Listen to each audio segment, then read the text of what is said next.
ಎಲ್ಲರಿಗೂ ನಮಸ್ಕಾರ. ಜ್ಯೋತಿಷ್ಯ ಭಂಡಾರ ಯೂಟ್ಯೂಬ್ ಚಾನಲ್ಗೆ ಸ್ವಾಗತ. ಇವತ್ತಿನ ಈ ಒಂದು ಸಂಚಿಕೆಯಲ್ಲಿ ಹುಣ್ಣಿಮೆಯ ಮಹತ್ವದ ಬಗ್ಗೆ ತಿಳಿಸ್ಕೊಡ್ತೇನೆ.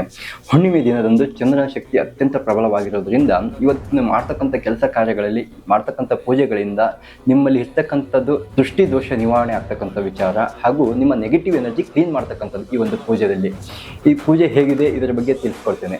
ಮೊದಲನೇದಾಗಿ ಹುಣ್ಣಿಮೆ ದಿನದಂದು ನೀವು ಸ್ನಾನ ಮಾಡೋ ನೀರಿನಲ್ಲಿ ಉಪ್ಪನ್ನು ಹಾಕಿ ಸ್ನಾನ ಮಾಡಬೇಕು. ಹಾಗೆ ಉಪ್ಪು ಹಾಕಿ ಸ್ನಾನ ಮಾಡಿದ್ದೇ ಆದರೆ ನಮ್ಮ ದೇಹದಲ್ಲಿ ಇರ್ತಕ್ಕಂಥ ನೆಗೆಟಿವ್ ಎನರ್ಜಿಗಳನ್ನೆಲ್ಲ ದೂರ ಆಗ್ತಕ್ಕಂಥದ್ದು.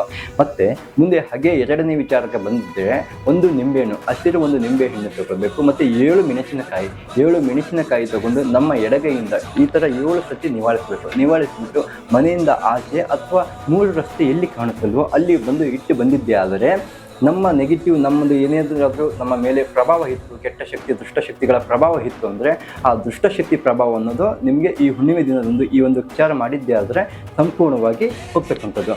ಮತ್ತು ಇನ್ನೊಂದು ವಿಚಾರ, ಮನೆಯಲ್ಲಿ ನಮ್ಮ ಕಿರಿಕಿರಿ ರಿಪಿ ತೊಂದರೆ ಈ ಥರ ಒಬ್ಬರು ಹೇಳಿದೊಬ್ಬರಿಗೆ ಆಗ್ತಾ ಇರೋದಿಲ್ಲ. ಅಂಥವರು ಏನು ಮಾಡಬೇಕಂದ್ರೆ ಹುಣ್ಣಿಮೆ ದಿನದಂದು ಪಚ್ಚೆ ಕರ್ಪೂರ ತಗೊಂಡ್ಬಿಟ್ಟು ಮನೆಯಲ್ಲಿ ಕರ್ಪೂರ ಹಚ್ಚಿ ಎಲ್ಲ ಕಡೆಗೆ ಸ್ವಲ್ಪ ಅದ್ರದ್ದು ಹೊಗೆಯನ್ನು ತೋರಿಸ್ತಕ್ಕಂಥದ್ದು. ಈ ಒಂದು ಟಿಪ್ಸು, ಈ ಒಂದು ಮಾಹಿತಿ ಇದೊಂದು ಮಾಡಿ ನಿಮಗೆ ಸಂಪೂರ್ಣವಾಗಿ ಪಾಸಿಟಿವ್ ಎನರ್ಜಿ ಬರ್ತಕ್ಕಂಥದ್ದು ಇರುತ್ತೆ. ಎಲ್ಲರಿಗೂ ನಮಸ್ಕಾರ. ಹೆಚ್ಚಿನ ಮಾಹಿತಿಗಾಗಿ ನಮ್ಮನ್ನು ಸಂಪರ್ಕಿಸಿ.